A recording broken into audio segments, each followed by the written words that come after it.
প্রবাসে যারা আছেন, যারা ব্যাচেলর জীবন যাপন করছেন, যারা পরিবার যাদের সঙ্গে নাই এবং বিবাহিত, তারা তাদের যৌন চাহিদা চরিতার্থ করবার জন্য, যেহেতু এখানে উপায় নাই, তাদের স্ত্রী সঙ্গে নাই, তাদের জন্য কি হস্তমৈথুন করা জায়েজ আছে নাকি না জায়েজ?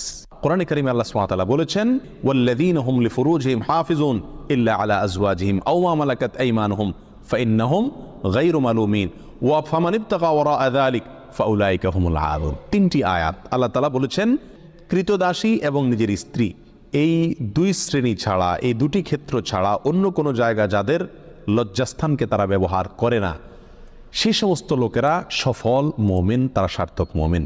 ফামানিবতাগা ওয়ারাআ যালিক, আল্লাহ বলেন এরপরে তৃতীয় আয়াতে, যারা এই দুটি ক্ষেত্র ছাড়া, স্ত্রী এবং কৃতদাসী, এই দুটি ক্ষেত্র ছাড়া অন্য যে কোনো ক্ষেত্রে তাদের যৌন চাহিদাকে চরিতার্থ করে মেটায়, আল্লাহ বলেন ফাউলাইকা হুমুল আদুন, তারা হলো সীমালঙ্ঘনকারী।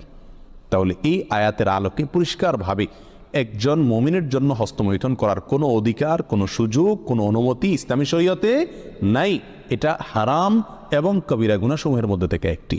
যারা প্রবাসে আছেন, এমন কোনো দেশে যদি থাকেন যেই দেশে তিনি তার যৌন চাহিদা না মেটালে নিশ্চিতভাবে গুনাহে লিপ্ত হয়ে যাবেন, জেনায় লিপ্ত হবেন, কারণ সেখানে জেনার অবাধ সুযোগ রয়েছে, এরকম যদি পরিস্থিতি হয়, তাহলে নিজেকে রক্ষা করবার জন্য, অর্থাৎ বড় অপরাধ থেকে অপেক্ষাকৃত কম বড় অপরাধ যেটা, সেটাই তিনি লিপ্ত হতে পারেন, অর্থাৎ হস্তমৈথুন করতে পারেন।